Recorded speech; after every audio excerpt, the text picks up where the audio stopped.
പരിസരത്തെ കുറിച്ച് ബോധവാന്മാരായിക്കൊണ്ട് എത്ര വലിയ ആശയം കൊണ്ടാണ് വിശുദ്ധ ഖുർആനിന്റെ ഉദ്ഘാടനം.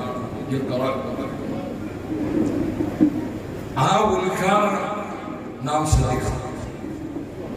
ഇവിടെ പഠനം പൂർത്തീകരിച്ച് സമൂഹത്തിലേക്ക് ദഅവത്തിന് ഇറങ്ങുന്ന പണ്ഡിതന്മാരായ ശ്രേഷ്ഠർക്ക് അംഗീകാരം നൽകുന്ന സമ്മേളനമാണ്.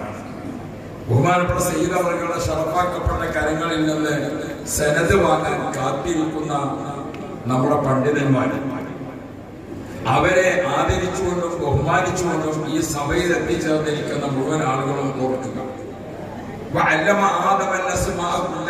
എന്ന ആയത്തിന്റെ വ്യാഖ്യാനത്തിൽ ഒരു സംഭവം ഇമാം റാസി റളിയല്ലാഹു അൻഹു പറയുന്നത് കാണാം. ഒരിക്കൽ നബി കരീം സല്ലല്ലാഹു അലൈഹി വസല്ലമ തങ്ങൾ ഒരു സ്വഹാബിയുമായി സാധാരണ സംസാരിച്ചുകൊണ്ടിരിക്കുന്ന മധ്യേ നബി തങ്ങൾക്ക് വഹീ ലഭിച്ചു. നബിയെ, തങ്ങൾ ഇപ്പോൾ സംസാരിച്ചുകൊണ്ടിരിക്കുന്ന ആ സ്നേഹിതന്റെ മരണം അടുത്തിരിക്കുന്നു. അദ്ദേഹത്തിന് മരിക്കാൻ ഇനി ഏതാനും സമയങ്ങളെ ബാക്കിയുള്ളൂ.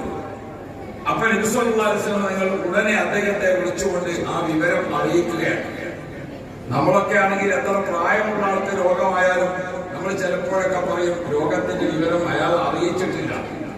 എന്താണ് അറിയിക്കാത്തത് എന്ന് അറിയില്ല. അയാൾ അറിഞ്ഞാൽ തൗബ ചെയ്തിട്ടോ എന്ന് പേടിച്ചിട്ടോ അതിന്റെ ഹക്കറവാദികളൊക്കെ പറയേണ്ടി വരുന്നോ വേണം. നമ്മുടെ നാടൻ മഠത്തിൽ അങ്ങനെ പറയും, അയാൾ അറിയിച്ചിട്ടില്ല.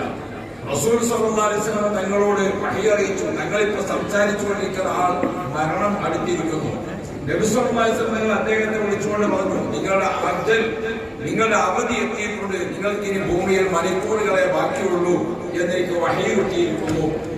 അതെന്ന് കേട്ടപ്പോൾ അദ്ദേഹം പരിസരം മറന്നില്ല, അദ്ദേഹം പൊട്ടിത്തെറിച്ചില്ല, അദ്ദേഹം എന്തെങ്കിലുമൊക്കെ ആവട്ടെ കരഞ്ഞില്ല. അദ്ദേഹം ഉടനെ സൗമ്യനായി നബി സല്ലല്ലാഹു അലൈഹി വസല്ലം തങ്ങളോട് ചോദിക്കുന്നുണ്ട്, യാ റസൂലല്ലാഹ്, ഇനി ഭൂമിയിൽ എനിക്ക് അല്ലാഹു തആല അനുവദിച്ച മണിക്കൂറുകൾ എത്രയാണോ ബാക്കിയുള്ളതെങ്കിൽ ആ ബാക്കിയുള്ള സമയത്ത് അല്ലാഹു ഏറ്റവും ഇഷ്ടപ്പെട്ട എന്ത് വിഷയത്തിലാണ് ഞാൻ ഏർപ്പെടേണ്ടത് എന്ന് ആ സ്വഹാബി ചോദിക്കുമ്പോൾ